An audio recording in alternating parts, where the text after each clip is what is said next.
Welcome to the Chronically Will podcast, where we hold real conversations with community that needs to be heard.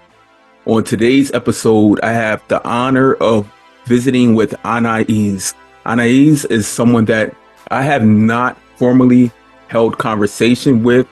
So today is going to be just opening the gates and us just having this organic conversation about everything else, plus living with the chronic health condition. Just let everyone know who you are as a person.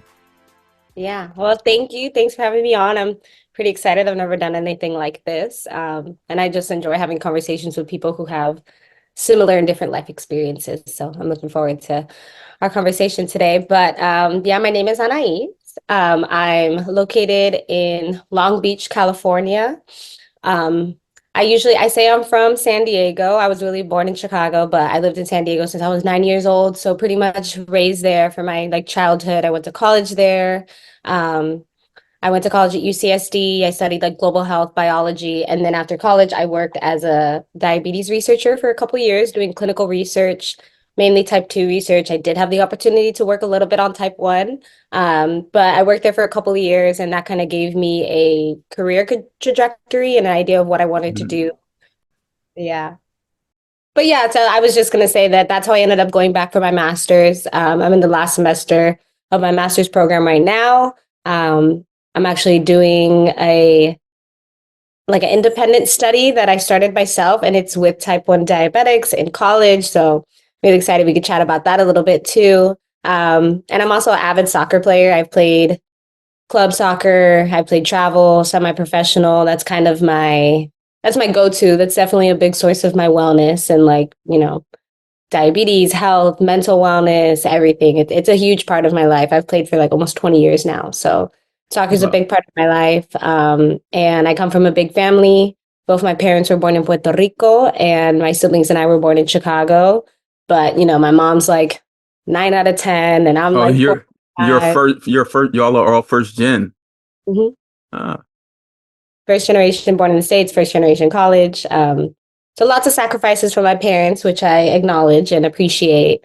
But yeah, I come from a very big family, a very big support system. I pretty much check in with them with everything that I do. Every day, I'll probably talk to at least one of my sisters or one of my nieces or somebody. So that's also a very big part of me and, who I am today. So I would say soccer, family, school are the biggest things in my life right now. That tends to be the way that it goes for the past 27 years or so. But soccer, family, and school, and growing up in California.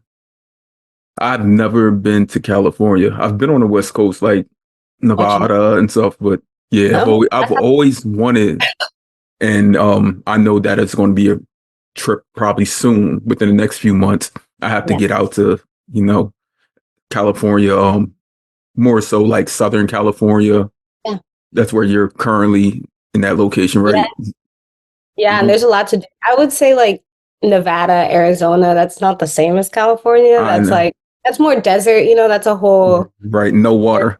oh yeah, yeah. Do you know what part Southern California, San Diego, LA? Oh, definitely. I have to visit LA. Um, I don't know if you know, my iconic hero is one Mr. Tupac Amaru Shakur, and Okay. just to be able to touch the earth and the land of where his final resting area is, Yeah. space, because his ashes were spread into the beach. So, Yeah. Where are you located right now? I'm in the Philadelphia region, so I'm about 25 minutes south of Philadelphia. Okay. Yeah, that's actually one place I've always wanted to visit it too, and I've never had the chance to.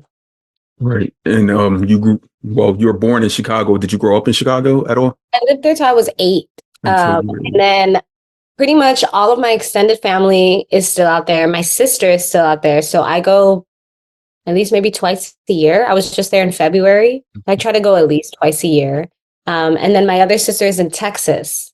So I go over there pretty often as well. all right. What part of Texas?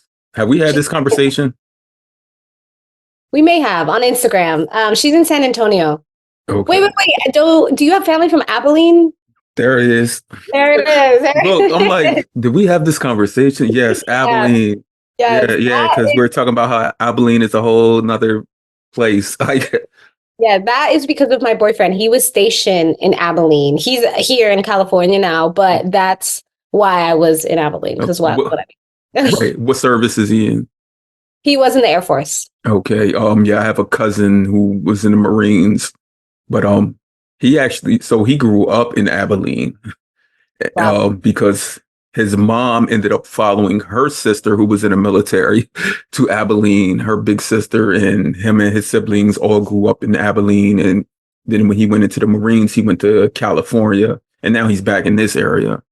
And yeah, So where he went to California, he probably went to Miramar Base, which is around the corner from where I grew up. Like I okay. grew up around the corner from Miramar Base. San Diego's a military town. Marines, Navy. There's a bunch of different branches that have bases in San Diego. So I mean, damn near everybody you meet has some type of connection to the military over there for sure. And then my sister was also in the Air Force, and then my other brother-in-law, Air Force, other brother-in-law, Navy. So we have quite a few military. Look, you're a Yeah. military brat without being a military brat. Affiliated, right? Because I never bounced Right. around like that, but my sister did. So I was visiting her in South Carolina, Tennessee, Helene, Texas, like all over the place. Very familiar. Yeah, I wouldn't consider myself a military brat. Maybe my older siblings, but my dad was in the military. He's Oh, retired from the military. And yeah, my older brother and sister, they remember those days, like living in Germany. Like I was born in Germany, but oh, yeah, how long did you live there? Just so you were a baby? yeah, like 2 years. I don't remember. I don't remember anything really. I think I have a memory I always tell them of like a seeing a Christmas tree, kids, Christmas trees. It could have been any time. But yeah, my So you don't brother speak any German, like secretly, not even in your sleep? um I know some words because I Oh, had an actual best friend who I grew up with. Matter of fact, his birthday is today, Maurice's birthday, March 19th. Best okay. friend that I grew up with in fourth and fifth grade. We became real close, and he was born in Germany also. And his mom is German. His dad was black, was in the military. So we had a real close connection because of that. Yeah, Yep. 319. Yeah. So do you remember living in Chicago at all? I do. Yeah. Okay. I remember, and actually, that's funny because March 17th, 2 days ago, was when we left Chicago. And originally, we left Chicago with the plans of moving to Arizona. And we landed in Arizona, spent a couple days there. My mom's like, I don't like it here. And we had visited California for vacation. So she's like, I don't like it here. Let's go over there. So we ended up making the drive. It's like a 5, 6 hour drive. Um, but yeah, I definitely remember same thing, lots of family parties, lots of holidays. Because over there, it was like lots of cousins and aunts and uncles. Like, I couldn't go to a store without running into somebody that I knew. So it was so different to then move to California where I knew absolutely nobody. And it was just me, my mom, and my little brother. And in Chicago, I was number 4 out of 5. So I was basically the baby until Oh, my you're brother came. 4 out of 5 children. Okay. Yeah. And then my younger brother came along and we left Chicago when he was 2. So then I moved over here and then now I'm the oldest in the household. So I have this weird like experience of being the baby for a while and being the oldest, but I'm Mhm. really number 4. So that was definitely an experience moving out here, especially culture shock too, because in Chicago, it's a bunch of Puerto Ricans. Like over there, there's no question that I'm Puerto Rican. You can go to the market and get like cultural foods, cultural drinks, all these things. And over here, it's or at least in San Diego, was pretty much the majority of Hispanics were just Mexican. Mhm. So then that was a weird. Now all of a sudden, people are being like, "Are you half black, half white? Are you half black, half Mexican?" And I'll be like, "No, I'm Puerto Rican." They're like, "Oh, you're half black, half Puerto Rican," because like in their eyes, they don't have a like Right. conception of what all Puerto Ricans look like. All shades of brown, all different types of hair pattern, even different eye colors. So that was definitely a culture shock. Moving, you would think, I'm moving from one major city to another major city, but opposite coasts, different cultural groups. So that was something I had to get used to when I was young. But I definitely remember living over there. My birthday's in November, so cold birthdays, all that stuff. And I like it. I enjoyed Chicago. I have my other best friends from Chicago. That's funny. You're 4 out of 5. I'm 3 out of 4. So yeah, I know the feeling. Right. I remember when my younger brother was actually born, and now like he's always been like my baby growing up. I don't know. Are you and your siblings like very tight knit? We're super close. I used to say that, but like, I'm not really like a mom's girl or a dad's girl. I'm more of like a siblings girl. Like they're the first people I'm gonna call. Um, and my older siblings they're pretty much older than me. My oldest sister is 19 years older than me, so she just turned 45. But we're like this. We are thick and thin. Like it could be drama, tea, whatever it is. I'm gonna call her real quick. So we're like this. My second sister is 15 years older than me, so she actually her birthday is in 4 days, and she'll be 43. Happy early birthday. Thank you. And then my brother, he's here in California. He's 38. And then my youngest brother is 21. So we have an Oh, age gap wow. of like 21 to 45. Mm. Your But we're all parents, very, your very close. parents were having fun. Yeah, we don't got to Look, talk about that. look, we're not going to talk about that. Yeah. Look, I know families as that's your siblings. Um, so you spent your first 8 years in Chicago, and then your parents, or I know you mentioned your mother, y'all My packed mom. up, your I was mom, raised by a single mom. Yeah. right? Your mom packed up and was like, "We're moving to Arizona." Now, while you were telling that story, in my head, I'm like, y'all touched down in Arizona, and then she was like, we're going to California. So I'm like, was there no Where was the game plan, right? yeah, yeah. I'm like, did y'all have any like residence secure, or like was it family No, and friends? That's what I was thinking. no, actually, that's a very interesting question that you asked Yeah, that I didn't actually learn about until I was much older because I'm 8 years old, so I don't really know what's going right. on. Now looking back or talking to my siblings, I'm like, oh, that was kind of messy. Right?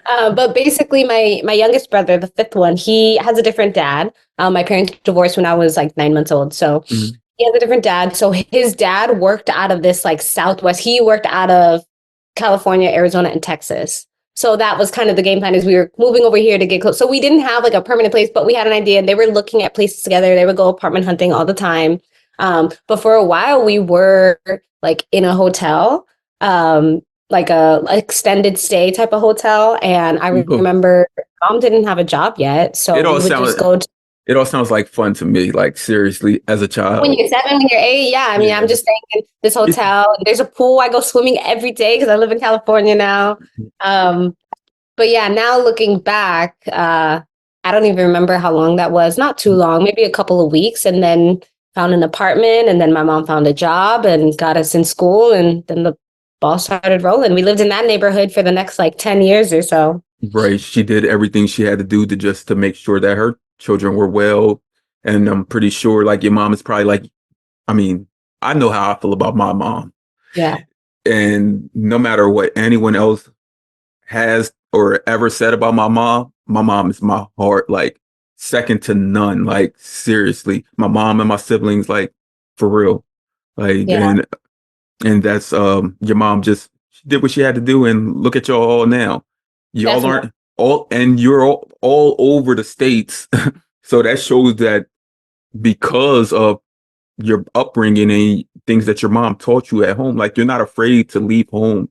We know that in today's day and age, like many people are afraid to leave home. Even more people don't even know like the opportunities that exist, as I say, beyond their doorstep. They go to their door and they see a clear view of everything that's out there, whether it's the corner store, the liquor store, the rec center, the schools, the church, whatever's there. So you're able to, by 8 years old, you've been to Chicago, you've been to Arizona, you've been to California. So I'm pretty sure your siblings had even traveled more. So by that time, like you were ready and prepared to travel and venture out and not let anything cement you to where you wouldn't be able to move about freely.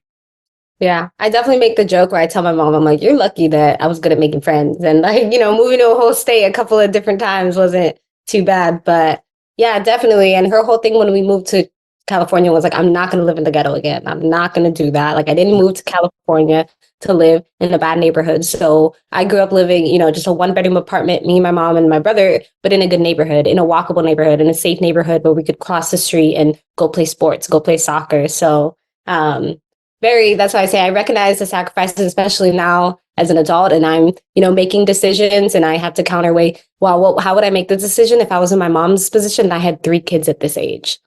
So Right. she's definitely a hard worker. She's a go-getter, and that's also definitely instilled in me. And I would say part of the reason that I took advantage of so many opportunities is, because you do want a better life for yourself and you do want to move forward. And knowing the opportunities that my mom didn't have, she had to drop out of school when she was 17 years old to have my oldest sister. So for me to be able to go to a great charter school, I had to take 2 buses to get to school. I wore uniforms. I got a full scholarship, like to my undergrad college. Like, I worked, I don't know if I can cuss on this podcast, but I worked my butt off, basically, Well, not to make, myself proud, to make my mom proud and just better my circumstances, give myself some more opportunities. well, yes. Thank you, Mom.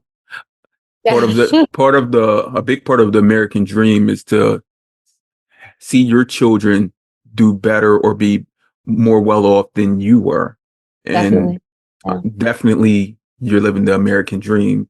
Whatever that is today, you're living a big part of it, because we know that there's no like for people on the outside looking in towards these United States, they're like, what is going on there? Like, Oh, yeah. yeah, so I mean, you have to be here to know it. And that's your mom. You say your mom dropped out at 17. My mom equally dropped out at 17 to have my older brother, and my older brother he'll be 47 in November. Hmm. So, around the My sister same will be time. 46 in October. So Yeah, they sound yeah. like they're probably around the same age. Right, right, right. So, I mean, like, I truly understand that. And I know that my mom's been a hard worker forever. I was just having a conversation with my younger brother about that, like how she's never ever just like sat like and not done anything. Yeah. Yeah, Yeah. so I that would say we're very blessed now. She didn't retire, but when she moved from San Diego up to like the Long Beach area, it was basically because of my older brother. My older brother, I mean, talk about hard worker, go getter. He owns his own company now. And so my mom stopped. Basically, he was like, once my little brother graduates high school, there's really nothing tying you to San Diego anymore. Anais is grown. She lives on her own. She has a job. Like, just come up here. I'll get you a spot up here and I'll take care of you guys. And so, very blessed that she has a little bit more of a lax. She says, though, now working for him, she works more than she did before. Before it was a regular 8 to 4, 8 to 4:30. And now it'll be dinner time and he'll be like, hey, can you help me with this? Or can you send this email? So, very blessed that she has a little bit more of a relaxed lifestyle now. But all her kids are grown and they're doing great, and she did her job, so she deserves to relax. right, your brother semi-retired your mother. Basically. That's great. That's amazing. I did want to take a step back a little bit because you mentioned it twice already. About you and soccer. So you said you picked it up early on. You said you've been playing, I want to say, would you say 27 years?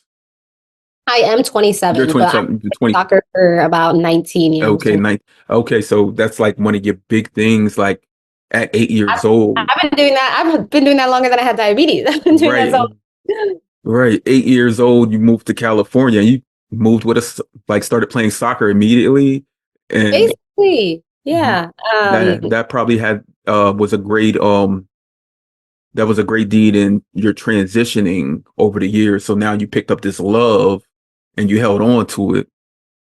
I never thought of it that way. Mhm. I always think it's funny because when I lived in Chicago, I did like hip hop, cheerleading, dance, all the little rec activities.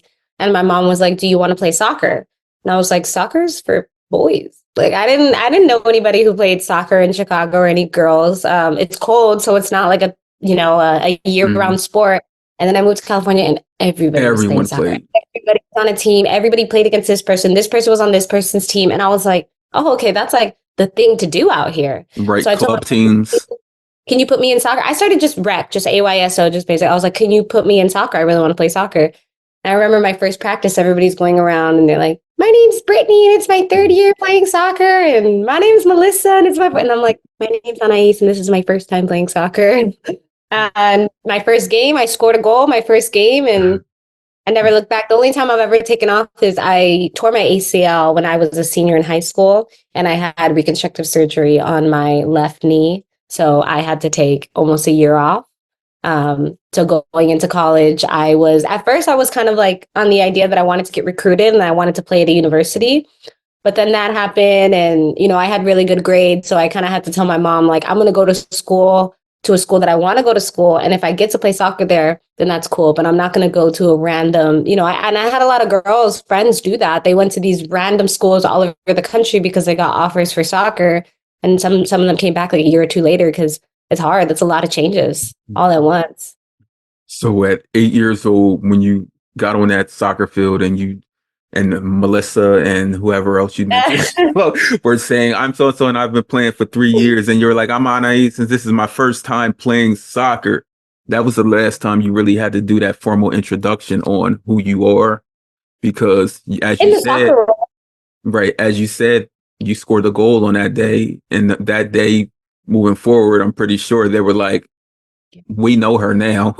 yeah. That was a huge attention getter, letting them know this is me. Look at me now. But I would say every time you try out for a new team, you, in a way, introduce yourself. No, I mean, not really like by name or like formality, but when you start to play, depending on what jerseys you're wearing, your old team, people kind of start to put two and two together. I mean, that's what it all is, like teams notoriety. So you see a girl wearing a certain shirt and you're like, oh, she's probably good. And then you start playing, and I guess maybe not more of a formal introduction, but from then on moving forward, it's more like your game will speak for you and for yourself.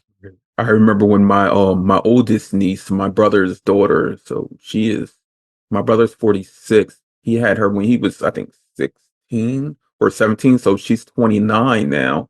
Oh. Yes, yes. And I mean, he had her. He finished school, went to college, everything.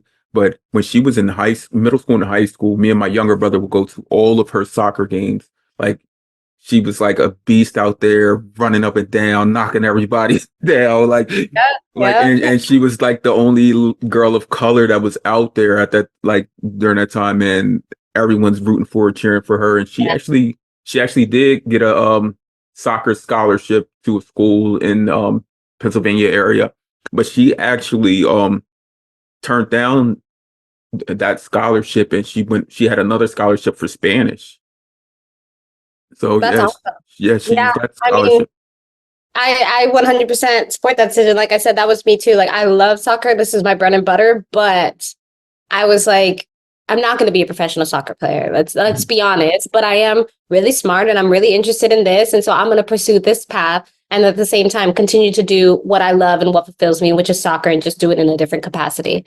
So, I mean, that's awesome for her, especially at such a young age to kind of make that big decision. When you put so much time into something like soccer, you think like, this is what I'm supposed to do. But Mhm. that's great that she was able to kind of have that little like check in with herself. And Right, and it's something that you'll be able to do forever, whether you're playing it, you're teaching, coaching, instructing. Like, it's something that, I mean, you're so passionate about that no matter how much you age, no matter how your body develops over the years, like no matter what, if you have another, what did you tear, your ACL? I tore my ACL in my left knee and I had a partial tear in my right knee that just required rehab, no surgery. Okay, yeah, and you're back at it. Those rubber bands Yeah, just I've had a healed and couple snap back together. to hang up the cleats, and I'm like, no, I'm Not, not, not not at ready. all. Not at all. Why would you do that? I played basketball my entire life. I've had so many injuries. My brother used to call me Mr. Glass until I found out that I had like a genetic like disorder, like with my bones and everything. Did he stop making those jokes after that? He doesn't care. Look, look. I mean, That's what yeah, siblings are for. They're there to yeah. toughen up the world. You know how they are. But yeah, I remember all those breaks.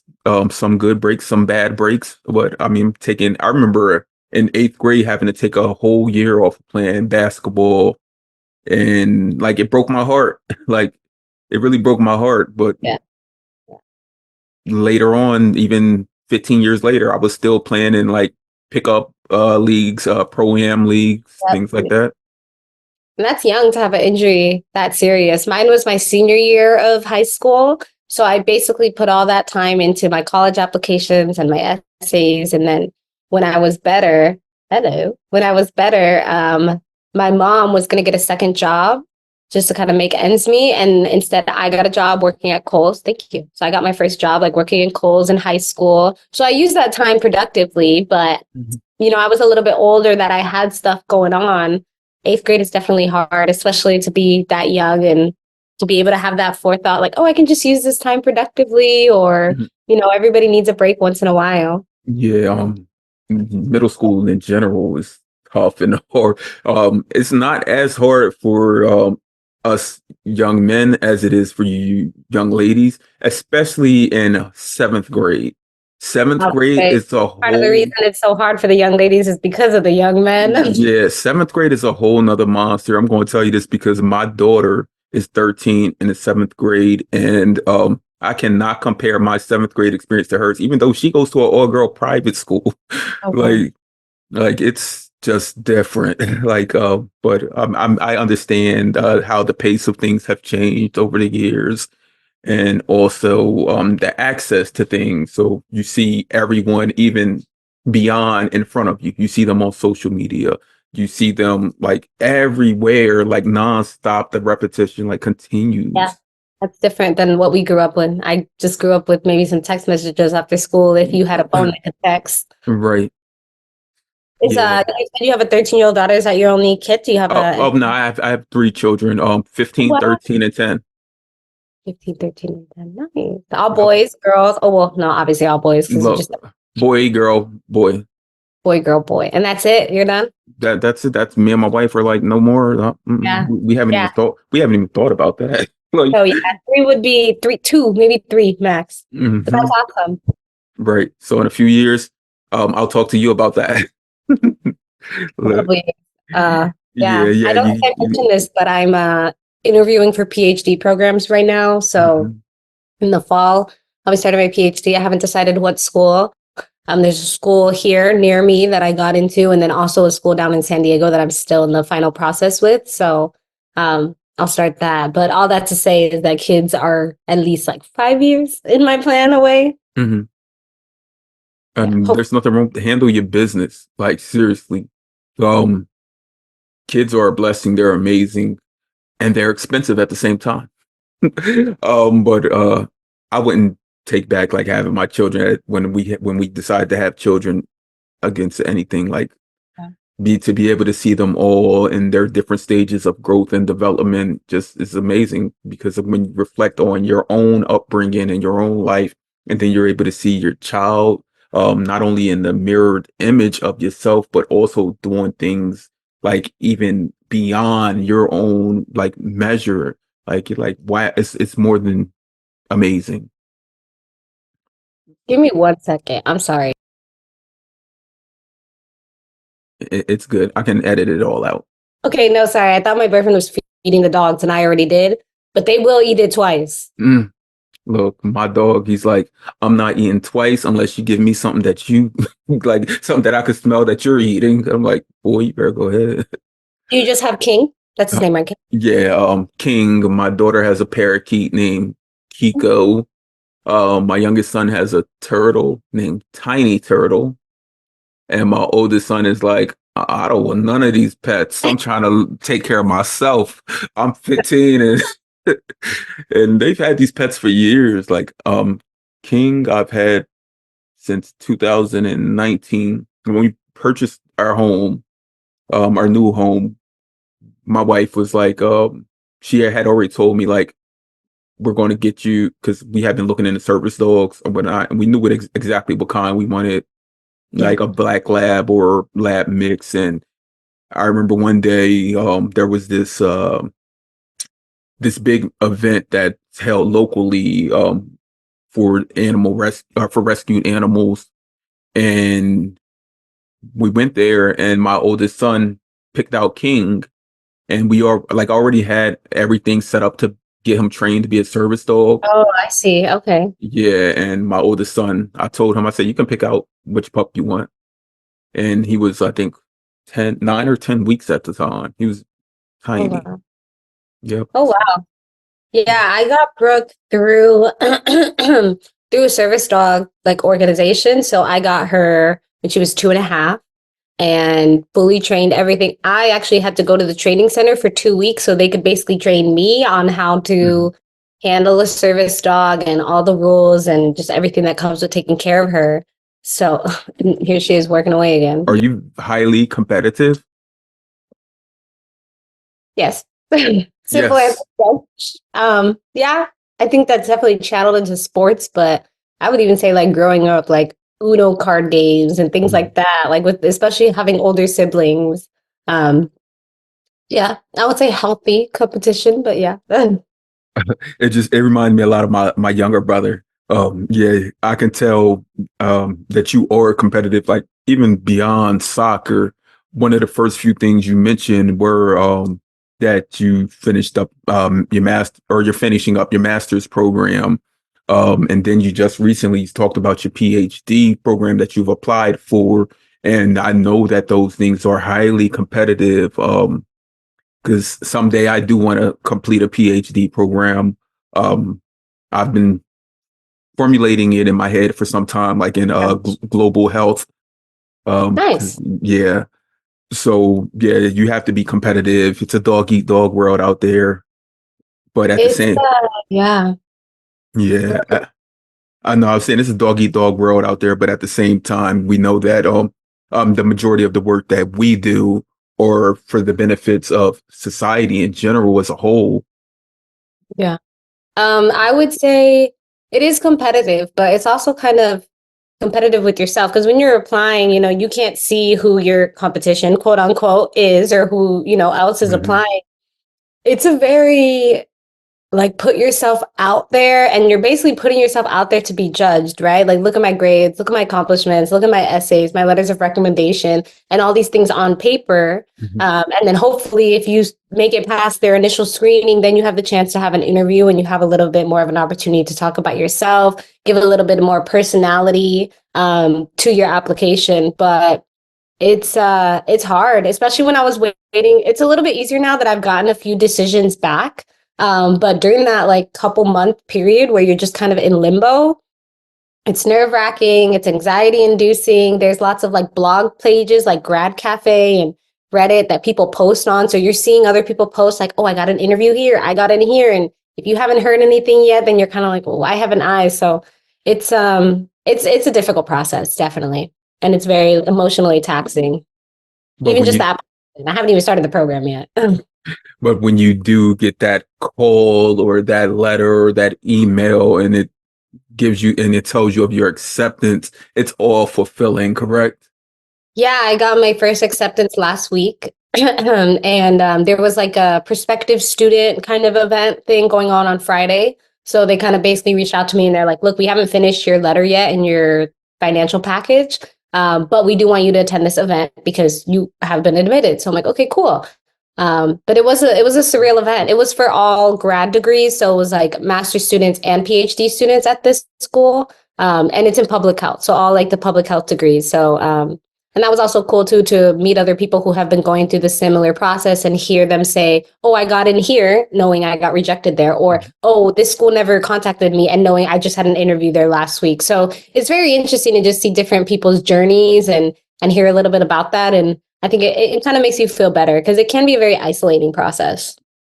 It's the amount of people that I know that have type 1 diabetes like ourselves. Is this my first time mentioning type 1 diabetes? And we've been talking for like, Wait, you're diabetic? I'm just look, kidding. that's funny because I did that with somebody a couple weeks ago. I was like, wait, you're diabetic? And they were Yeah. like, because I told them, I said, this conversation is so organic. It's just letting the people know who you are as a person. Like, seriously, we're more than just people with diabetes, even though diabetes is a great portion of who we are. Like, we can't go a day without being diabetic, even though we would like to.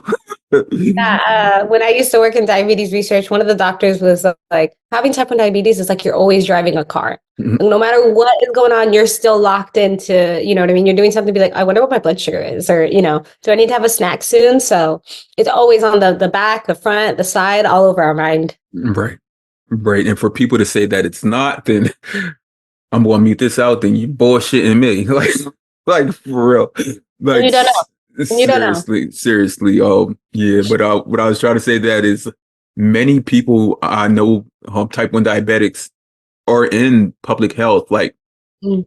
Like so many people I've spoken to or I've even met in person, I did not know until I met them. Like, oh, you have an MPH also? And they're like, yeah, that's what I do, diabetes research. Like I have people in friends in Philly who work for Jefferson Hospital Research Center, and that's what they're doing, diabetes research. Yeah, yeah, yeah. That's I'm my master's is my MPH.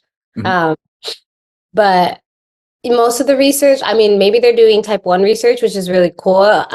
With my job, when I worked at a diabetes research clinic, it was pretty much just type 2. It's in San Diego, so I was working like in the San Diego Tijuana like border region. So a mhm, lot of Latinos. I was doing a lot of diabetes education, like in Spanish and in English. But I didn't have a lot of opportunity to work with type 1, but I always wanted to. So going into my master's, even my first paper, I was like, I want to write it about type 1 diabetes. And my professor was like, well, that may be a little bit difficult because, that may be looking more on genetic research and things, blah, blah, blah. So I ended up doing what did I do? Hypertension and cardiovascular disease instead. mhm. So I've done a lot of that. I've done a lot of like hypertension, cardiovascular disease, diabetes research in the past 2 years for my master's. And then right now for my last semester, you essentially get to run a project all on your own, working with an advisor. So my project is all about type 1 diabetes. And essentially, I'm interviewing students from my university and another university in Long Beach. They're like 25, 30 minutes away, interviewing students with type 1 diabetes and basically asking them about some of the difficulties that they face just managing a chronic illness, being a college student. And, college in general for anybody is hard, but it's hard for somebody who's experiencing or dealing with a chronic illness and day in and day out. And I know that my first 2 years of college, by the end of those 2 years, I was burnt out. I had diabetes burnout, my mental health, my physical health, my grades, just bad, bad, bad, bad, bad. I had to take a year off from my first university just to kind of get my life back together, get refocused, get my health back on track. And then I went back and I finished. But I mean, that experience for me was rocking, and I had never experienced anything like that. I was diagnosed with diabetes when I was 15. So pretty much 2 years before I started college. So I thought I had a good, routine going, and I thought I had it done. And all of a sudden I'm in college.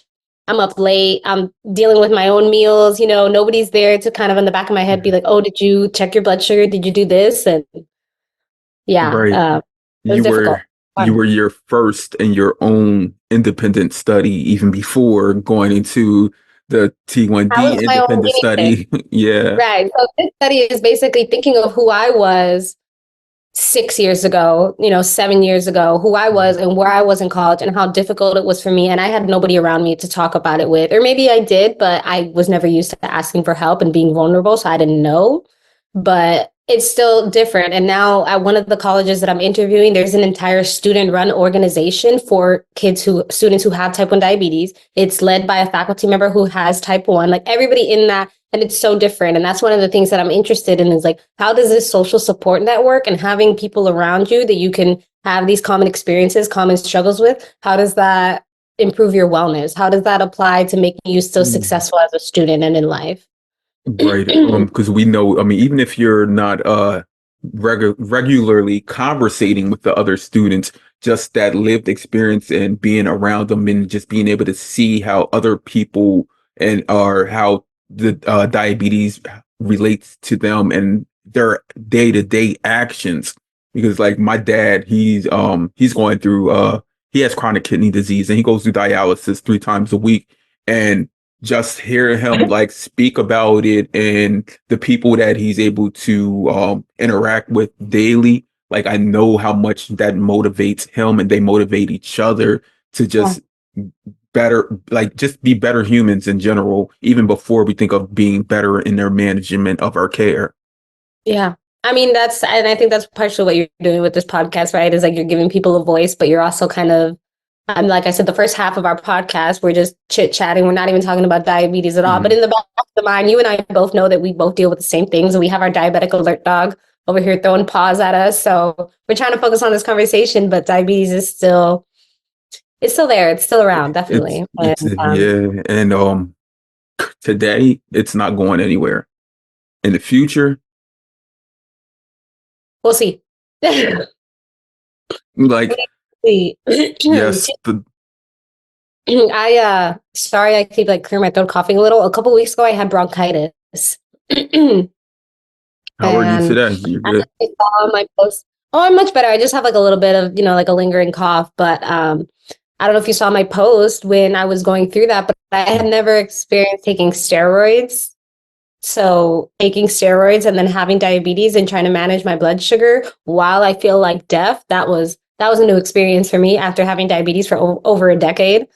So there's always new experiences. Right. And people on the outside looking in, they would not know that at all. They don't know about the different variables that do exist when managing or living with the chronic health conditions such as type 1 diabetes.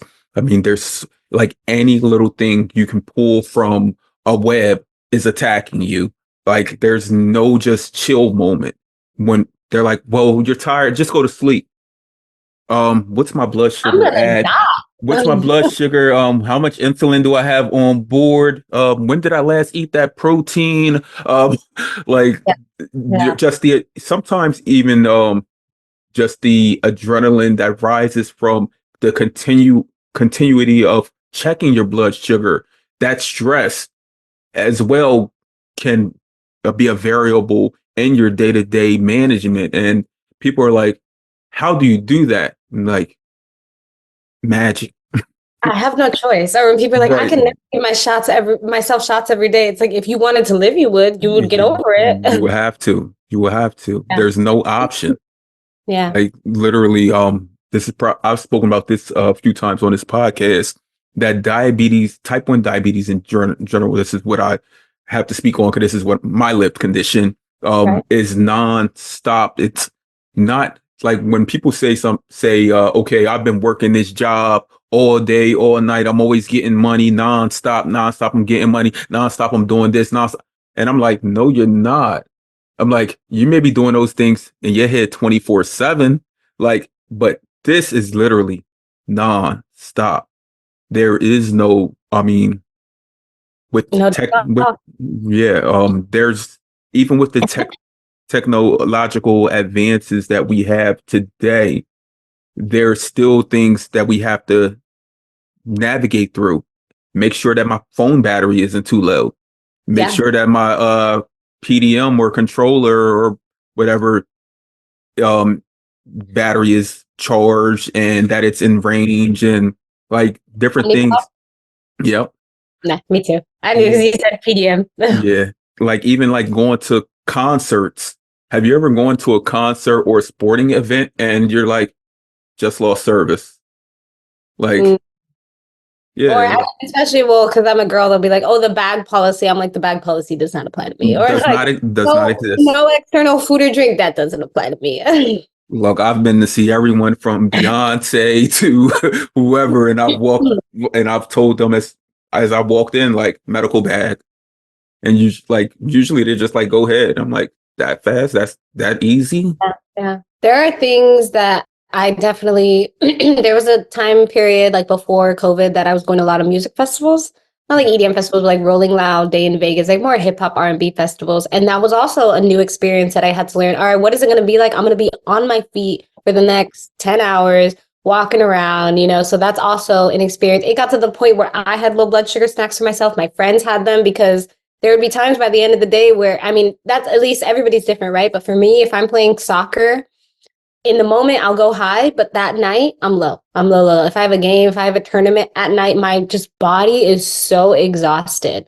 And that's something that I've learned about myself over time. But even if you've had diabetes for a long time, life changes. And so you're always going to be coming across new situations where now it's okay, I have to figure out how to manage my diabetes in this new space, whether it's a work, school, whether it's going to your own kids' basketball games, soccer games, you know what I mean? You're going to be out in the heat for sometimes. You have to plan for that. So you have to plan. I can't even imagine your level. Not only do you have to plan for your kid, you have to plan for your service dog and you. Look, you just said something, and I had to circle it. Going to your own kids' basketball game. So last year, my daughter was playing middle school basketball, and I did not know until I stepped into the what they consider like the field house, the stadium where the basketball games are going on, and just sitting there calm and poised, going in blood sugar 88. Within the first 10 minutes, I'm like, how am I going up like 180, 240? So Wow. I had to start doing like temp basals for going to her basketball game, like Yeah. extended boluses, and like it was Mm. just like I couldn't believe that. And after 20 plus years, because I'm 21 years now living with type 1, that was the first time I truly saw that. And as I tell people, no two type ones manage the same, but Yeah.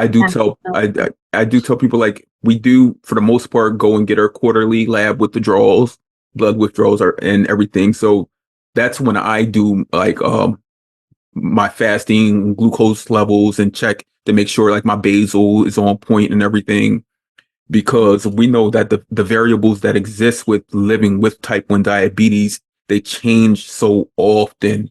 And for you being a woman, um, I've seen like it's Oh, like yeah. During that it's time a of the month, it's not the same. it's a whole nother monster. The week before, the week of, the week after, like it's like how like It's you've been basically 3 weeks out of 4. You get one week yes. where yeah. Right, right. And I mean, me being a man who's never ever gone through any of those hormonal and fluctuations and knowing the hormonal and fluctuations that I go through living with type 1 diabetes, it's like, wow, I thought my life was tripled or quadrupled, but just knowing that y'all are doing 10 times as much is just like all praise due to you. Like seriously, like women of the world are everything to me. Like seriously, like who runs the world? No question asked. Like And I mean, even like in college, I also had to have that realization, right? That I have type 1 diabetes. It can be more difficult for me to carry a child to full term, have a full healthy pregnancy. So if I want to have kids in 10 years, I need to take care of my body now. And that's not a thought that a lot of girls in college are having about, oh, I need to prepare my body to make sure that I'm healthy enough to have kids. They don't have those concerns.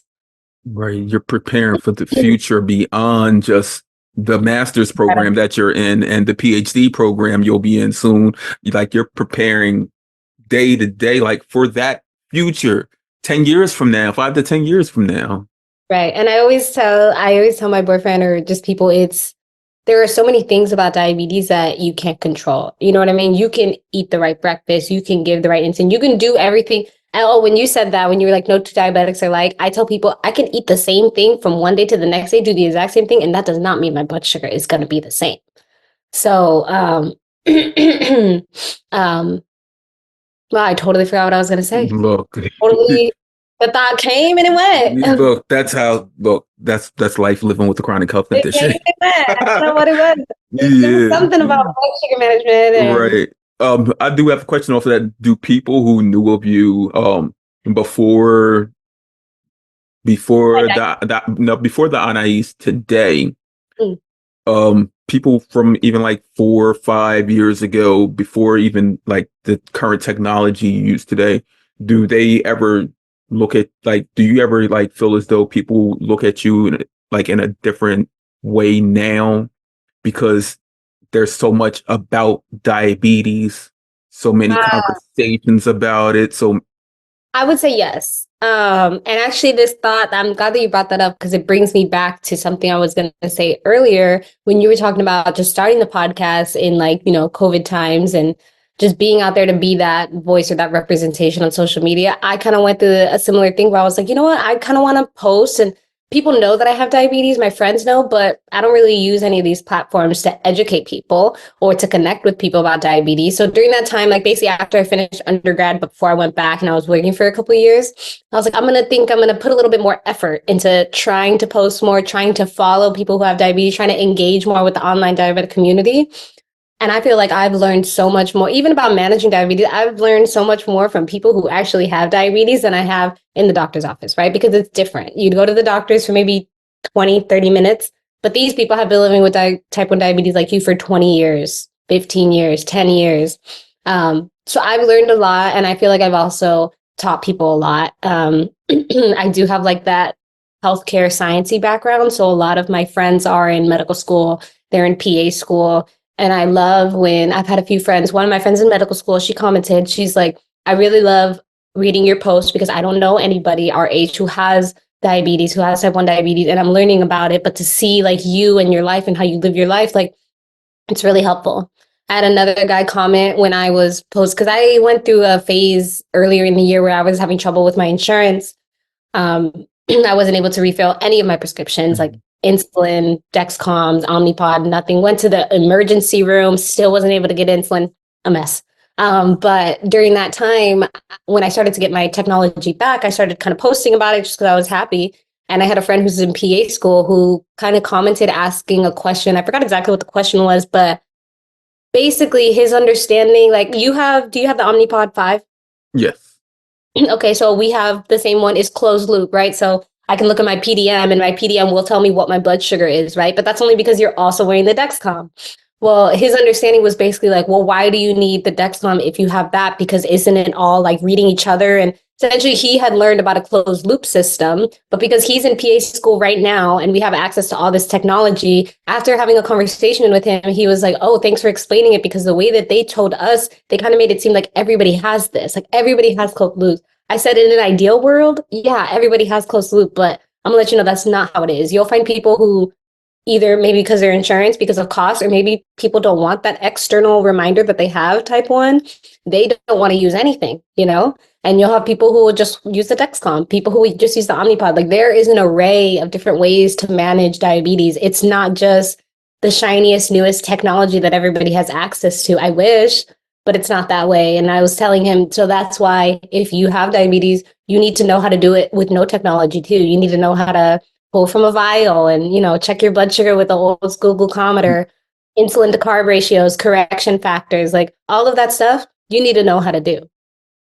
So not everybody Correct. has the technology. And so I'll say that now, I don't know if it's because it's been so long that I've had diabetes or just because I've taken that step to share more about my diabetes that I have people reach out to me or be like, hey, I had, some kidney issues and now I have pancreatitis. Can you just talk to me what it's like to live with diabetes? Or, hey, I'm applying for a job at Dexcom. Can you tell me a little bit more about the company and what it's all about? So I don't know if it's because of time. I don't know if it's because I started sharing more, but I think I have a really supportive uh, friend group and followers, and a lot of people have engaged, and I've gotten like positive feedback, I would say, from sharing about what it's like to live with diabetes. I wish I did it more. I wish I had more time. It is time consuming. It is, and you're a representative that is truly needed. Representation truly does matter. Like Yeah, if when you see people that look like you that are going through it and managing life like as wholesome as possible, it gives other people just the pure like idea. Like I can too do that if I was given the education, yeah, um, the resources, the guidance to do that, and just by showing up whether it's on social media or by a phone call or whatever, just by showing up for someone else, it's going to help better them. Off air, like I work with people, mostly older people that live with diabetes, and many of them are just simply like technology. I don't even want to go into that's a whole nother thing, but just their doctors, their medical teams don't even tell them like about their correction factors. They're like, I don't even know what that is. Like correction factor, insulin sensitivity factor, insulin to carb ratio. Most of them all are using like 1 to 10, not for knowing every as you get meal. right as you get older, like things change. I was speaking to a woman yesterday, and she was like, she was she was having so much trouble, like even accessing her Dexcom app, and like I got on a Zoom call with her to show her how to do it and whatnot. And I told her, I said, it's so I'm following her now, just so I'm not even looking at her numbers or whatnot, but just so like if she wants to call me or contact me to ask like what's her blood sugar, I can tell her like that this is what it's saying, and I could tell her if it's like truly what it is, or is it because of a compression low, or to check your site, because there's no way you should have went from 120 to 300 in that 5 minute range, like things of that nature. And yeah, I commend you on just showing up seriously, because we need that. Yeah, And I definitely want to do it more. And that was part, I don't know if you follow my service dog's Instagram, but that was part of that too, to be like, what's life like with a service dog really? Because it's not easy. So that was part of that. But what you just said reminded me, my sister has a friend that she's recently been talking to he's in his late 40s, almost 50, and was diagnosed with diabetes maybe 10 years ago. And because she sees me and my nephew, I have a nephew who's also type 1. Him and I are the only ones that are type 1. But because she sees us and she sees how my sister manages, my brother's diabetes, she's like, my brother, I'm sorry, my nephew, she's like, nephew. he's not the same. We'll go out to eat and he won't check his blood sugar. He won't give insulin. Like I ask him and he says, oh, I gave it in the car. She's like, but I never seen him give insulin. I never see him check on his stuff. He doesn't have anything. And I met him in person when I went to visit Chicago, and his doctor gave him his first Dexcom. I set up his Dexcom for him. I was like, okay, download the app, set up this. I set it up for him. I told him how everything worked. But same thing with him. He has never really gotten that one-on-one care. And I don't know if it's, because he was diagnosed in his late 30s to 40s. And so maybe now doctors see him and they're like, oh, you're 49 years old and you have type 1 diabetes, you know what you're doing. But he doesn't. He doesn't know what he's doing. And he's never gotten that care. And just the 20, 30 minutes that I was talking to him, I mean, he said he had more information then than he's ever gotten from the doctors, which is sad. I'm glad that I can do that for him, but I don't know how many other people are out there, trying to live. I don't know what it would be like to try to manage diabetes without having the information that I do. So, Right. The information that we have at hand does ease a lot of the burden that is living with a chronic health condition such as type 1 diabetes. And I mean, him being in his 30s now, we have to like take into consideration doctors, a lot of people, like I have a lot of friends who work in medicine, who are physicians, and even endocrinologists, like my two endocrinologists, my NPR and my doctor, like I have a close relationship with them. Like I hand chose them because of like I know people who know them, and I mean they're both women of color, but at the same time I remember meeting them and telling them the emotional effects, the trauma that is brought upon a diagnosis, and how we need, especially in the communities that I'm from the inner city, and knowing that the trauma that already exists there, somehow there has to be some kind of therapeutic measures in place for when people are diagnosed with a chronic health condition, because there's already so many things at play that that's why a great portion of the times things such as diabetes gets put in the background. yeah, yeah.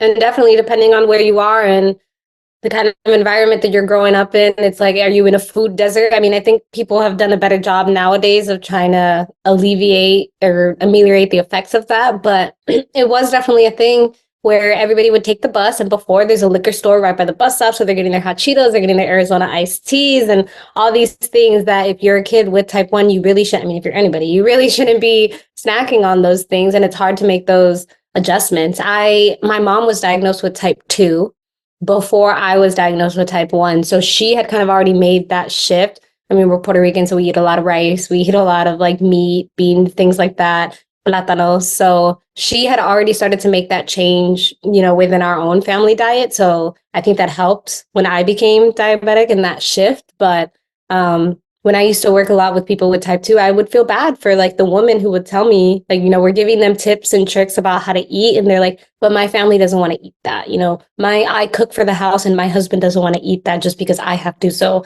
we don't have money to afford for 2 meals. So I have to cook what the rest of the house wants to cook. So those are things that, people don't consider or people don't think about, but they are definitely barriers to properly managing your diabetes. Right. So, yeah, I've been some of my like people that I've worked with in the past that work in public health. I'm like, we should create a one pager for clinicians that can go inside their office, that they can make sure like these steps are covered when someone is diagnosed with a chronic health condition. Yeah. Because I mean, anything, like even though some people will say, oh, they're not going to listen. They want to eat this. They want to do that. They want to eat. some people we know, like growing up as young people, our parents told us so many things. Don't do this, don't do that. Even teachers, some of the things carried over and some of the things didn't. But later on in life, when Like, something happened, it clicked. It was like, oh yeah, I do remember that. Let me not do that. or maybe it's not that they're not listening or they don't want to, but you haven't presented it in a way where they see there's literally an entire health behavior theory that's kind of like, what is the perceived benefit that I'm going to get from making these changes? So am I really just making these changes because you're a doctor and you're telling me that I need to eat more vegetables and that's just your thing? Or no, what are the true change? Like, how is this really going to affect me? You really need to meet people where they are. And to do that, you have to understand their lifestyle. You have to understand what they are. There may be a checklist of things that everybody needs to know, but not everybody's going to fit with that checklist. So you're going to have to, adjust. And that's part of knowing your population. If you're working in a certain city or a certain demographic, and that's a certain patients that you're seeing, then you need to know how to communicate with them. And I guess, I don't know, that's all about, what I learned, right? Is meeting the Yeah. community where they are, and you don't take any assumptions. Mhm. Even me, I've had type 1 diabetes, you've had type 1 diabetes. Over, if I get to a point where I am day in and day out working with people with type 1 diabetes, I can empathize and I understand, but my diabetes is not your diabetes. So I'm not going to sit here and tell you to manage yours just how I manage mine, because that's not going to work for your lifestyle. It works in this little office right now when everything's all hunky dory and everything's good. But when you go back into the real world, it's not going to be the same. Right. Because even if it's an endocrinologist who has type 1 diabetes, I guarantee when he's in the office with you, his alerts aren't going off because he's silenced them. Like, I mean, but and I couldn't see if he's a doctor and he's able Mhm. to go home and then go to Whole Foods and buy all the healthiest things. And Right. here I am, a struggling college student, where I'm like, ooh, I kind of Hmm. have money for McDonald's right now. So Right. And when we think of things like when like you just got over bronchitis, what were you prescribed, like prednisone?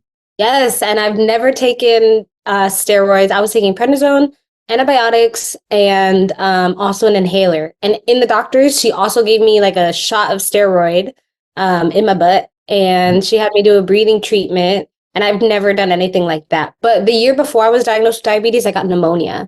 And I think that's what triggered my autoimmune disease, because I was never sick growing up. And then I got pneumonia. I think my immune system kind of went into high gear. A year later, I found out that I had diabetes. Um, so with that in my history, she kind of treated it aggressively because she didn't want the bronchitis to turn into pneumonia. So yeah, steroids, antibiotics, inhaler, the whole works. Right. Just we know that when we're prescribed a certain amount of medication, like whatever the quantity is, we're like, complete this fully, like your prednisone, it's probably said complete the whole bottle. How Yeah, often do we 5 days works. how often do we actually complete that whole bottle or that whole prescription of medications?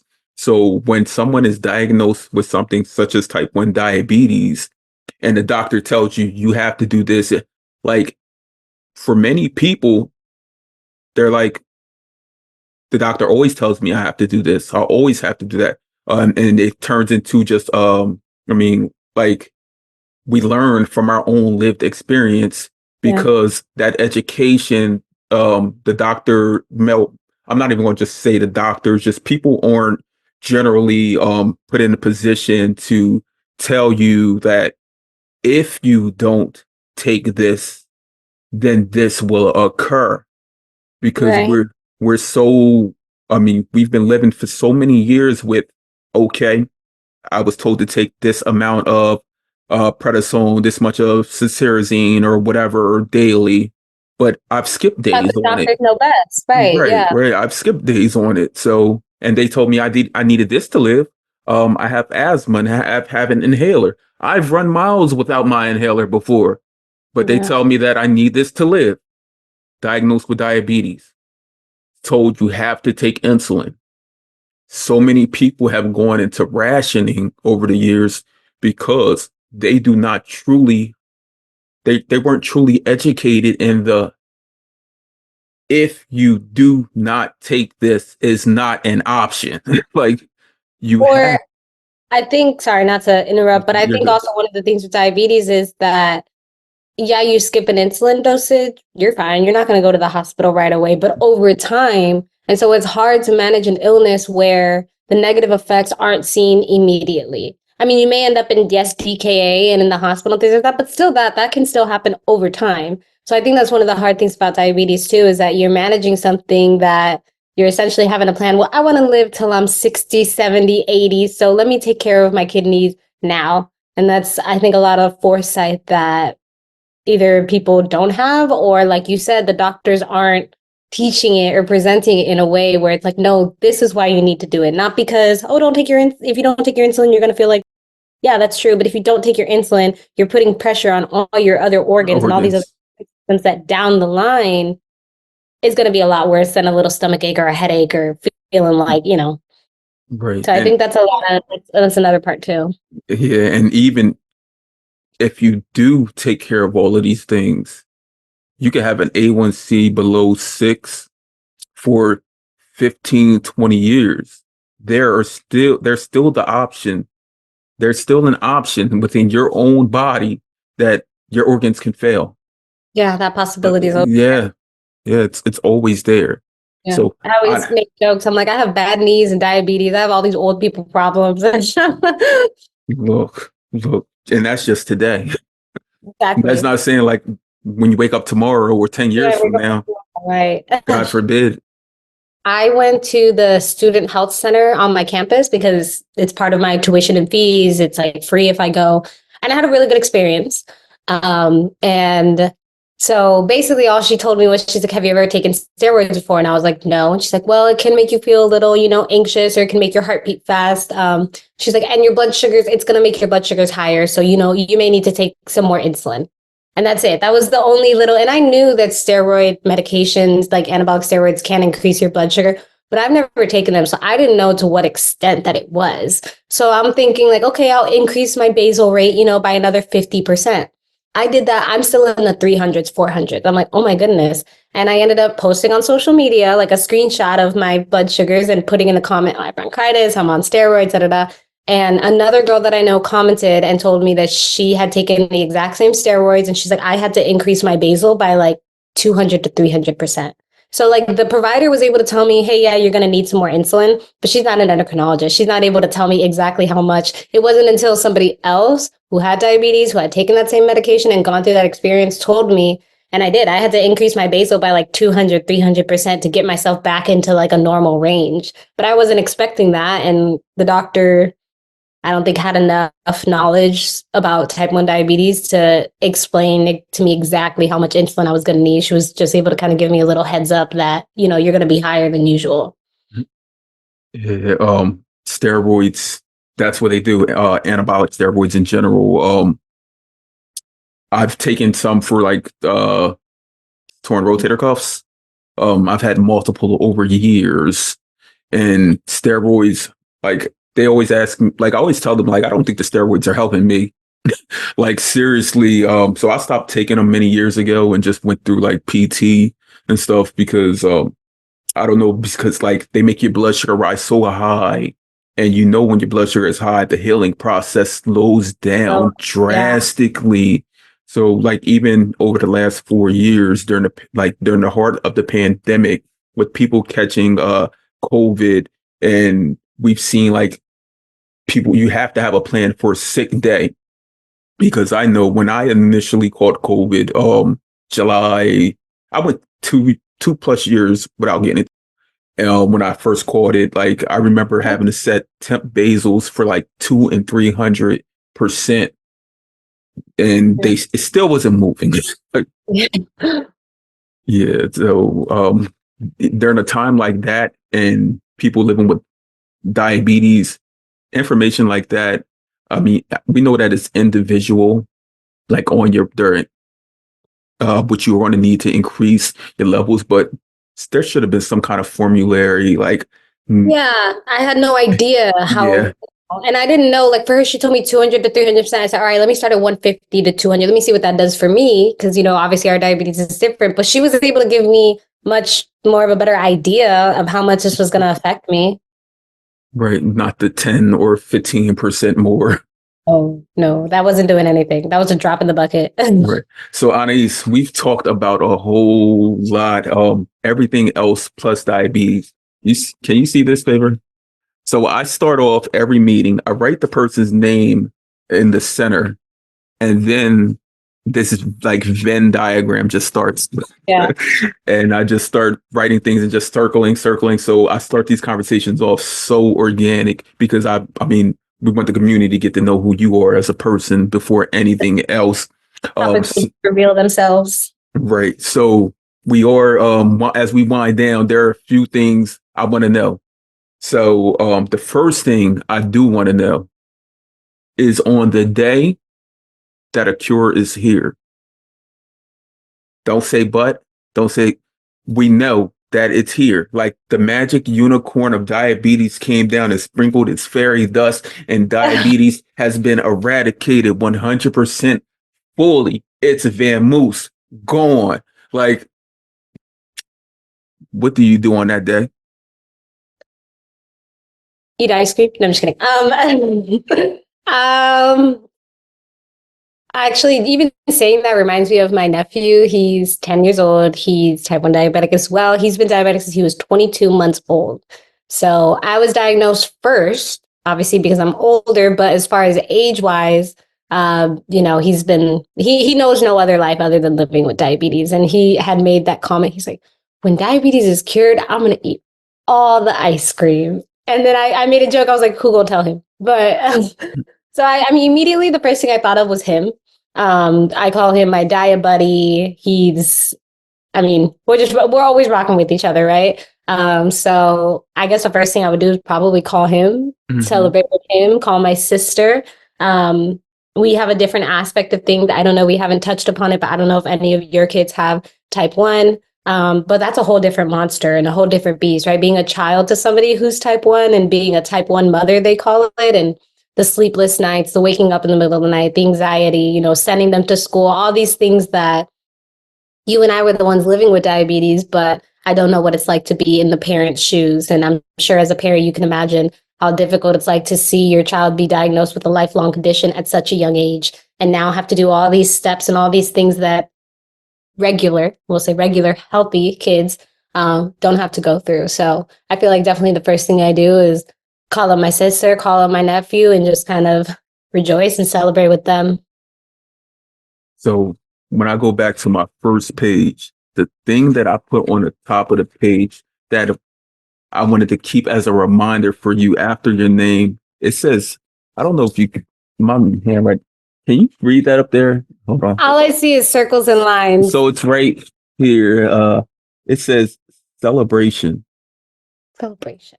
That was the first thing I put for you because just from your knowing you from social media, everything I see about you is about a celebration.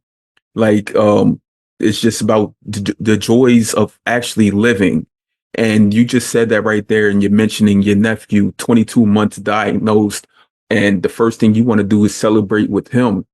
So that means everything. Like it just tells me who you are as a person, as a human, because I mean, you lived through this as you were diagnosed at 15. So you know your life before diabetes, correct? Yeah, that's Yeah. it. It's hard. It's hard. Hmm. And I've told my sister that I'm like, at least he'll never have the time period. He may have a little defiant period, but I remember what it's like to eat and have things and snack and not have to worry about what my blood sugar was. And sometimes I miss it, and other times it's just, I mean, that's just my life. It's who I am. I think if I was not diagnosed with type 1 diabetes, a lot of things in my life would be different. But I have like a very tenacious personality, and I don't want to say it was meant to be, but in a way, I am who I am because of my Okay. struggles. Mhm.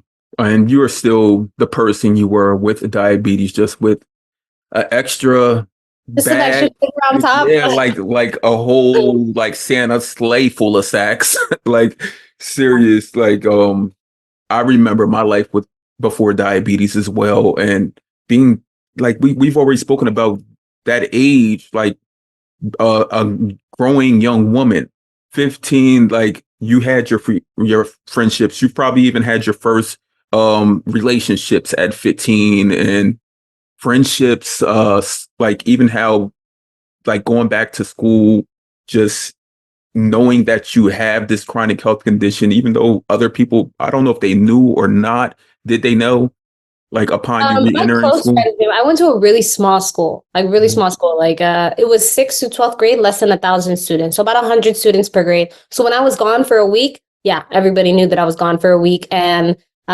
my school nurse did a really good job. They told all the teachers, so all the teachers knew. Not all the students really knew, but all the teachers knew. I didn't know this till later, but apparently sometimes my nurse would email people and be like, "Oh, her sugar was a little low today. Like keep an extra eye on her in class."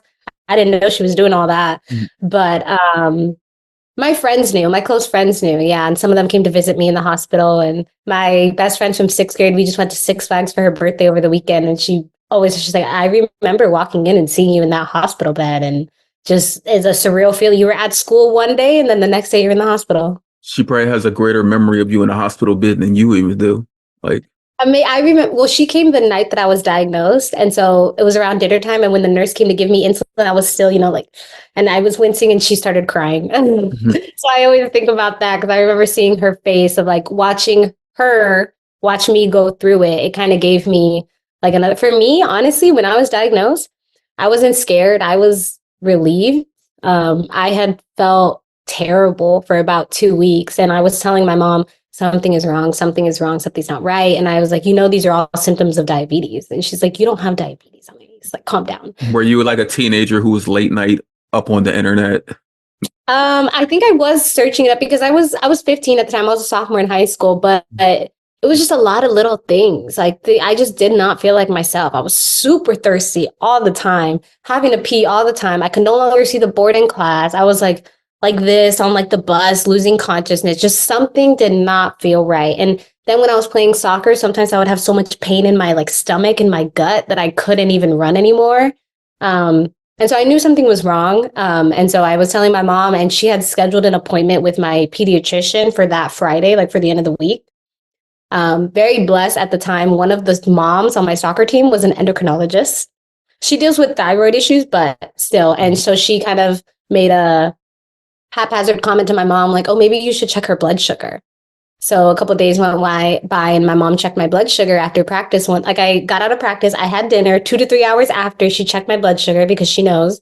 And she wouldn't show it to me. She told me it wasn't working, but in reality, it was like above 600, cannot read, above 600. Like I broke the meter. Mhm. So I was above the scale of the meter. And once she saw that, she was like, what the hell?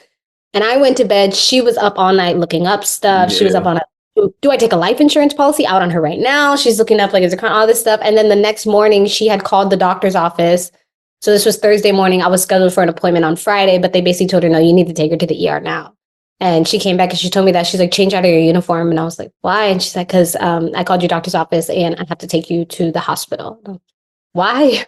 She's like, because of your blood sugar. And I'm like, you told me it wasn't working. I was like, what was my blood sugar? And she was like, 600. I was like, I have diabetes. Let's go to the hospital. I have diabetes. She's like, you don't know that? And I'm like, I have diabetes. So for me, it was like kind of, I had felt like bad for so long that to me in a hospital, I'd be hooked up to fluids and hooked up to the insulin drip. Like the next morning when I woke up, the first thing I said was, I slept through the night. I didn't wake up with leg cramps. I didn't wake up to pee. I didn't wake up thirsty. Like I slept through the night. So I think being that age, being 15 and just recognizing that something was wrong and feeling so bad. I mean, my A1C was like 13 at the time that I was diagnosed. So I had been having high blood sugars for quite some time and didn't know it. So I was honestly relieved. And I don't think that the sadness or depression or shock from my diagnosis really hit me until I was in college. And why did it really hit you as much in college as opposed to those high school years? Actually spoke with someone who was diagnosed at 14 years old. My last, maybe like 2 or 3 guests ago, last week, she was diagnosed at 14, Boricua from New York City. Mhm. But her big thing was when she went back to, it was 2 weeks before her ninth grade year of high Mhm. school. And when she went into school, she said everyone knew. And she said it was like she felt so like embarrassed Oh. because like she didn't know anything about diabetes, but it was like everyone in school knew she had it, and they were like basically like all eyes on her, and she did not want that. And I feel And like diabetes is one of those illnesses that has the connotation like, I mean, how many times did you get asked, did you eat a lot of sugar when you were a kid? Were you like fat when you were a kid? And I'm like, no, that's not how this illness works. So maybe that's part of what she was experiencing, which is unfortunate. right, the stigmas that do exist. So that's on us. We're going to destigmatize it because today in media, mass media, even we see so many other people living with diabetes as opposed to even 2 or 3 years ago. Yeah. And um, I don't know if that's a big portion of like the onset of the pandemic, how different, like how they basically said like diabetes was at the top of the list when it came to infectious rates and stuff when it came to the coronavirus. And now they're like, okay, so today we have to make sure that we normalize or destigmatize what it is living with the chronic health condition so that the people who are actually living with it can get the needed help and support that so they can be at their best. Yeah. Yeah. Uh, So you said your nephew was diagnosed at 22 months. Do you remember that when he was diagnosed, like, did it like, was it I like was you got sad. diabetes again? I was so sad. It wasn't like I got diabetes again because I was still in high school. So I don't think I answered your question basically when you were saying like why did the shock not hit me till Hmm. later? I think partially, like I said, because I knew that something was wrong with me and I knew that I didn't feel right, to put a name to something just made me feel better. To know that like I'm not tripping, something is wrong. And Hmm. honestly, I don't know what it was. In the moment, I wasn't, the only time I cried was when they told me I couldn't go home. They're like, yeah, you're not gonna be able to go home. And I had never spent the night in the hospital before. So that was a little scary. But I mean, the hospital I was diagnosed, I was amazing. My friends came to visit, my family came to visit. I just had this massive support system around me immediately. So that definitely helped. I really can't say why or how I just kind of took the diagnosis and kept it pushing, but I did. Um, and then it became kind of, I think as a type 1 diabetic, you have to be an advocate for yourself all the time. And so when people have those misconceptions or they have this false notion of what they think diabetes is, what they think diabetes looks like, no, this is, you can't see diabetes. It's not my fault that I have this illness. It's a, autoimmune disease. I didn't do anything to cause this. And that was made clear to me when I was diagnosed. So maybe that is part of the reason why I was able to kind of like internalize it and do well moving forward. And then in college, I think being on my own, and that's the first time I experienced diabetes burnout, where my pod would end and I just don't have the motivation to change it. My Dexcom ends. I just don't have the motivation to change it. I know that I should, and I know that I have it right there in the drawer, but I'm just tired. I'm tired of having to take care of everything that everybody else has to take care of. And at the same time, trying to keep myself alive. Like it was just hard. And I was going through depression, just all these things that I never, imposter syndrome, all these things I had never experienced before. Plus my diabetes it was world rocking. And there was a time where like I would only eat because I knew that I had soccer practice later. So I'm like, okay, if I practice, I need to eat now. I was skipping classes. I was never checking my blood sugar. I was always giving insulin to cover for my meals, but I was never checking it. And I don't know. I just feel like I got really overwhelmed by everything else that was going on in my life, that then to add diabetes on top of it was just a lot for me. So I kind of feel like that's the time that I not came to terms with my diagnosis, but I don't think my diagnosis hit me and negatively affect me until everything else in my life started crumbling. And then on top of it, I have diabetes. Like, come on. So that's when it really got difficult for me in college. And then when my nephew was diagnosed, I was a senior in high school. And I was just so sad. I was so sad just to know that he was going to have to go through that. And I guess I never really thought about it. Whereas, like, did it feel like I got diagnosed all over again? No, but just to know what he was going to have to go through and what my sister was going to have to go through, that was painful to think about. And we made the trip out to Texas just a couple weeks after he was diagnosed. And it's hard. I mean, he was a baby. And so sometimes when his blood sugar would be dropping, he's a child, he doesn't understand. We would have to like squirt honey into his mouth and rub the honey into his gums just so that sugar's being absorbed. And he's yelling and he's crying and he's screaming. And it's definitely hard. It's definitely difficult. He's older now, and my sister obviously still, watches and manages for him, but he's kind of old enough to know what's going on. And but it was painful. It was definitely painful. Not for myself, but just to know what they were going to go through. Right. Those are two great transitional processes. You going into college alone for the first time in your life, and now you have to do everything on top of your studies, just maintaining your health and well-being. And I'm not sure if at the time, if you had already met like other people in school and college with diabetes. See, that's a big part of like when people ask me about diabetes burnout, and I tell them I don't go through it today like I did in the past. And that's Yeah. because of community and support, knowing that I'm not alone in this journey, and that Yeah. I'm be able to give my own guided support and in education and lived experience to help other people manage their own. Like that's a great benefit to myself. I think And also even seeing other people post about like, oh, I need to change my pump, but I'm being lazy. Even also seeing that validation that it's normal to have those feelings mhm. also kind of helps, because then you don't feel as guilty. Right, right. 'Cause, I mean, just upon diagnosis, like we have diabetes, like just because of the stigmas that exist with it before we truly know that like we did not give this to ourselves. Like Yeah. no one knows that upon diagnosis unless you have someone in your family that has it. And like your sister, gratefully she had someone like you. Like if I would take diabetes away from you if I could, Right. but knowing that you had it helped them along their own process and journey. Like, let me reach out to my you're her little sister. Yeah. Yeah, because you're the Or baby. copy and Yeah, paste. yeah, We yeah, look yeah. I exactly forgot. the Y- same. Look, What's crazy too is her and I look exactly the same, and she doesn't have diabetes, but her son does. Like, look how similar our genes are. Oh, I've seen this. I've heard something the other day about two kids.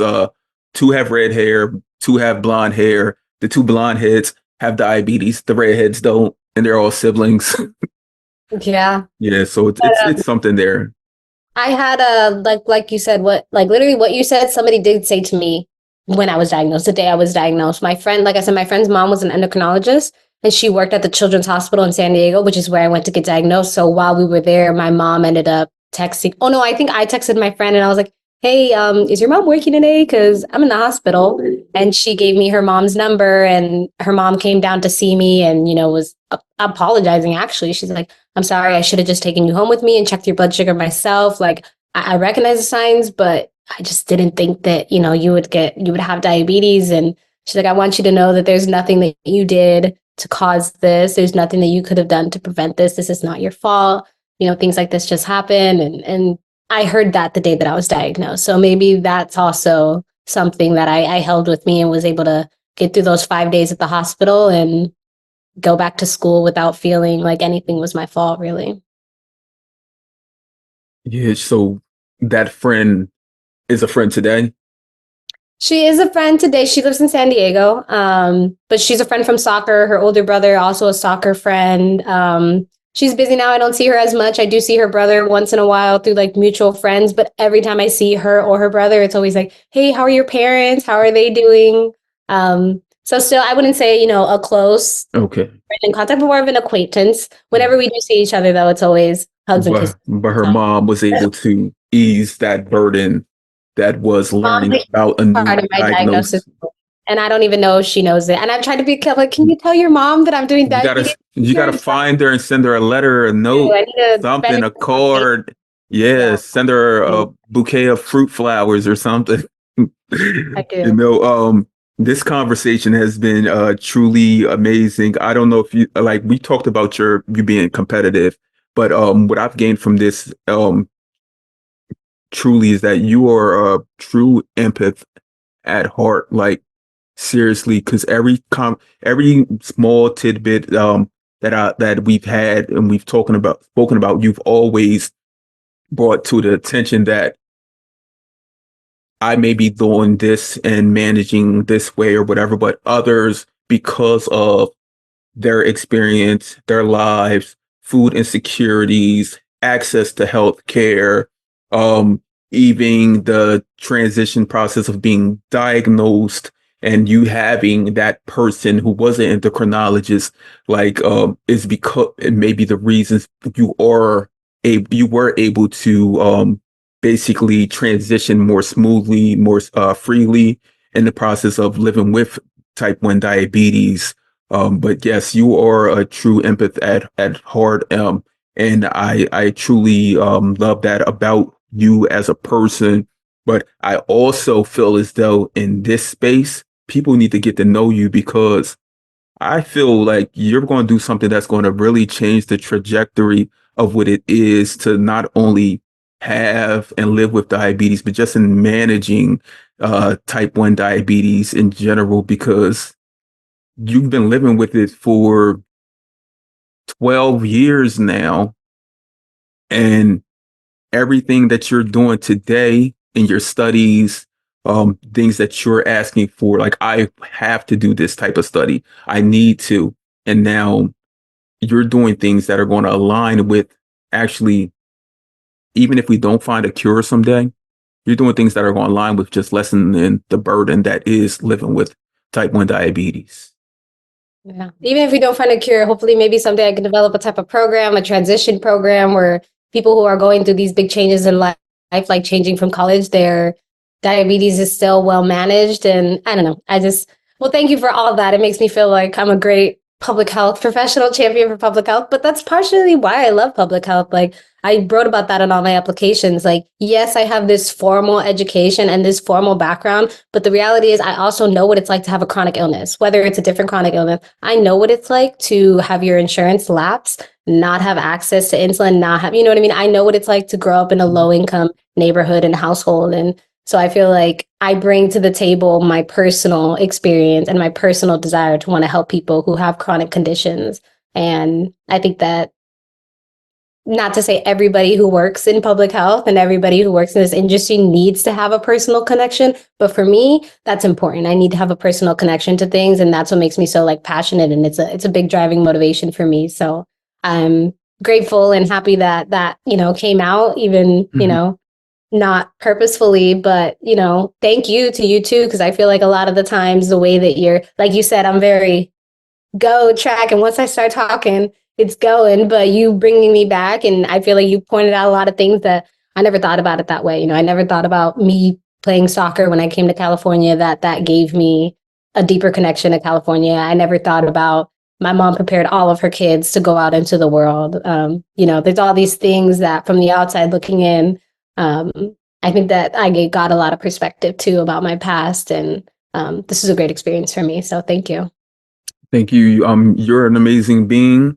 And I didn't even tap into like your relationships and everything, but I just need to let you know this. I absolutely love love. There is nothing greater than love. Like seriously, like for real. Like um I hope anyone that I see over like social media or whatever, and I see them like all coupled up, booed up, I heart those pictures like because I absolutely love it. Like it just feels so good. Seriously, there's no greater feeling than that. And your guy, your person, he hopefully he'll learn the aspects of um, everything that it means to be you as a person that's living with a chronic health condition and that you allow him to. Because yeah. I've had guests on that talk about how their significant others have created like spreadsheets and all of those things. But I take into consideration that you're the person who would probably be creating the spreadsheet Yeah, because of yours. everybody that I've dated, I've always made it a point that you need to know how to check my blood sugar and you need to know how to give me insulin. Right. And this is something that you're uncomfortable with. We're going to work on it. It's never been an issue for me. It's something I'm super upfront about everywhere that I go. He's super supportive. Do you have the glucose, the lamp? I don't have glucose. I know what you're talking. I love it. It's amazing. Honestly, in the middle of the night, you don't even have to look at your phone. You just look to see what the light is. I've been working on assignments before and start to feel myself drop, and I see the color changing. So he has an orb next to his bed. I have one at my apartment, and he has one here. He has it on my phone. He's very tuned into it all. I'm very lucky to have a very supportive partner. Right. You have everything aligned so that you can live and be the best at everything you're doing so that in the future we will be hearing from we know what your name is today, but whatever that Mrs. is at the end of the day, Dr. Ortiz. doctor, doctor, yes, yes, speak that into existence. And I hope to meet you at the top as a doctor as well, because that's like I have to. And yes, it's been truly amazing having this conversation with you about everything else plus diabetes. Before we go, is there anything that we did not cover that you would like to cover? Anything? Um, I'm trying to really think. And I think we covered a lot more than I anticipated. I wish we had a little bit more time to maybe talk about yourself. I know that you said you've had diabetes for 21 years, but I don't know at what age you were diagnosed and what, that was all like that for you. So I wish we had a little bit more time to dive into that. So I'll give you a quick synopsis. I'll probably even not even let all this recording go through because I actually have an introduction to myself within the podcast, and I was on the my favorite podcast, the Juice Box podcast. Um, That's so cute. That's such a yes, cute name. yes. I'm on the episode. It's called Hearts of Healing, and it talks about why I do the things that I do. So, my dad actually diagnosed me. Um, I walked into the living room one day and I told him, he was like, "What's wrong with you?" And I was like, "I can't stop using the bathroom. I'm so thirsty." And I actually fell asleep like in the bathroom because I was so afraid of like going back to my bed, falling asleep, having to go back and forth. So I just actually slept in the bathtub one time. And he was like, "You have diabetes." So 8 years before my own diagnosis, my dad was diagnosed with type 2 diabetes, like your mother was. Yeah, yeah.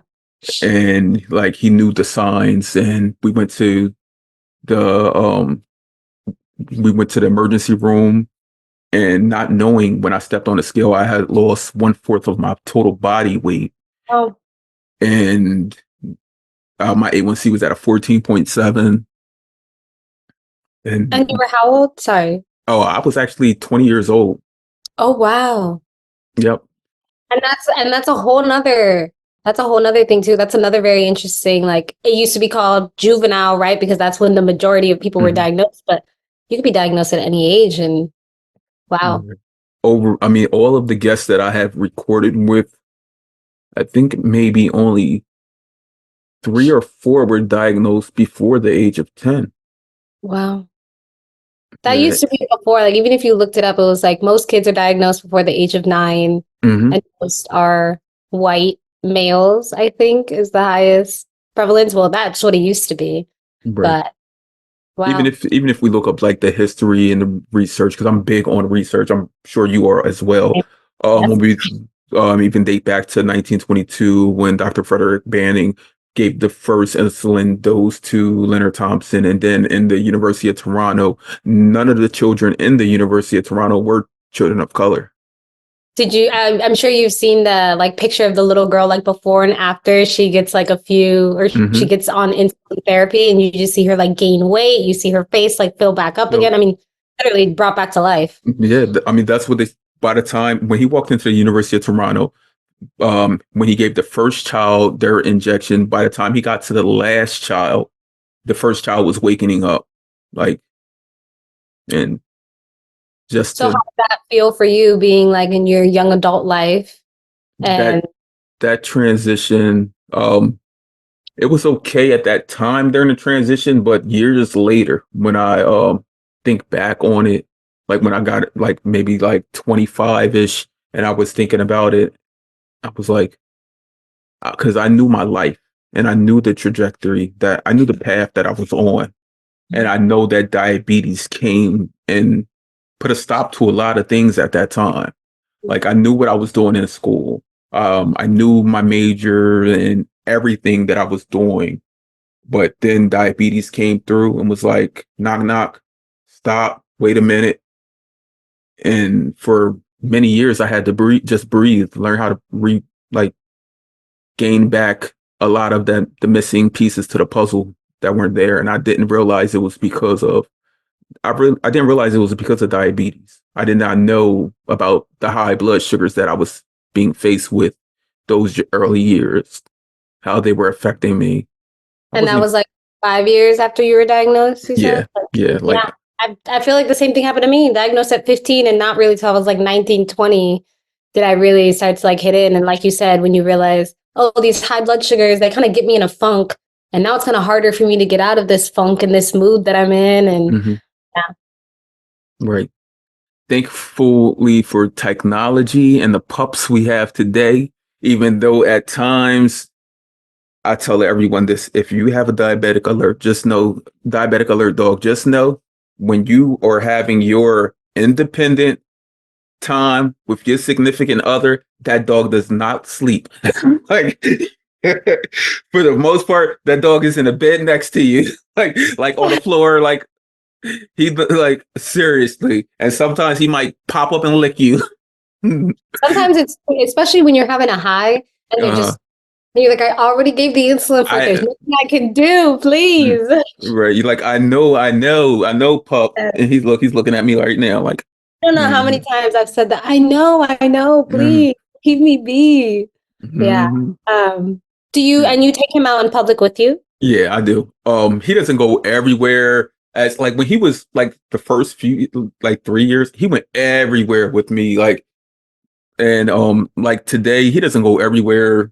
Um, Well, he's getting older. yeah, yeah, Yeah. he'll be 5 or Oh, okay. he's Okay. still a puppy. He'll be Yeah. 5. She just turned 3 in February. She goes pretty much everywhere with me. We're Mhm, about to get ready to go to campus right now. Friday, I had like a prospective student day for one of the PhD programs, though, and I did not bring her because I wanted to like focus on the event. I didn't, because you know, when she's there, I need to reward her alerts. Sometimes I'll be asking her to lay down, but she mhm, wants to alert. So it's a little mhm, back and forth. I'm like, lay down. And she's like, I'm like, lay mhm, down. I just didn't want to deal with that. I just wanted to focus on, you know, mhm, what was at hand. And right. so she also hates soccer. She hates being on the field. She cries and she whines on the side. That's the only place she does that. Oh, I was about to say that. Does she do the crying and whining? Because he will do it. Like, is it In the because house, she only does it if she has to go poop. That's the only time when she'll cry will and she do she'll the whine. crying and whining when you're not around? Like when you say you have to go to campus? If she's Or with my like boyfriend and with his dog or it with oh, my okay, family, she's no, good. the only place she cries and whines is a soccer field. She hates it. I'm at practice, I'm at games. Even if somebody is with her, I don't know what it is. It's I don't know because if it's of you running back and forth. separation. I think Um, it's the separation between us. Like she's like, I can see you and I can smell you, but I can't get to you, and I don't like that. mhm. So that's the only place where we have that problem. Yeah, I was wondering if it was that separation, and she knows like how your blood sugar is changing. Maybe. Like, Well, not around okay, the now channel, there's channel. That's okay. Yeah, it was like adrenaline spikes. Now all this running. Later on, she's going to drop low, and she's like, "What am I going to do?" I'm gonna, yeah, she's like, it's stressing me out. Yeah, I don't know what yeah. it is exactly. We're working on it, but she does not love being at the field. Mm. She's like, if you're at the field, I'm at the field. Like, Yeah. put me in, coach. And coach, yeah. All right, thank you, Anais, for this conversation. And these so the release date is 3/21. So my podcast is readily available on every platform right now. Any platform you could search it and it pops up. So you'll only get my introduction and there's an episode called Will's Whys and something else like Will's Why and Reason, like why I created the podcast. But I have I love the name of the podcast. I was telling my boyfriend, I was like, it's called Chronically Will. He's like, that's funny. I was like, isn't it? so originally, I have a cousin who's type 1 as well, and Okay. we were talking about it, and it was going to be titled Chronically Ill Podcast. But then I was like, chronically will, like it came to mind, and That's it. Chronically Well podcast. Having real Yeah. conversations with community that need to be heard. And you definitely need to be heard. Thank you. Thank you. I'm excited. I can't wait to hear. Hopefully it all sounds good. And I mean, and then even if it doesn't, It's it's good. steady and it's real, right? It's good. That's something I did in my past life. I worked in music as an engineer and Okay. producing all of that stuff. So Okay, great, great. So you'll make it sound good, basically. no, it already sounds good. I'll just Oh, okay. it's gonna be there's like limited editing. Like it's real. Like Oh, I mean you did 2 times, but sorry. it's cool. It's cool. The amount of F bombs I get, Okay, yeah, I was trying, not too bad. look, you're good. But yeah, thank you. I feel like we scratched the surface barely. So if there's ever opportunity to chat again, or Mhm. maybe in a couple years, when this is a big famous podcast with millions of Oh, subscribers. oh, Bobby. And I'll be further along my PhD, maybe doing some new research. We can chat about all that. But yeah, if y'all make your way out to the West Coast and you and your wife need some suggestions about places to check out, let me know. I'm happy to share any info or be a tour guide for y'all. Thank you, Anais.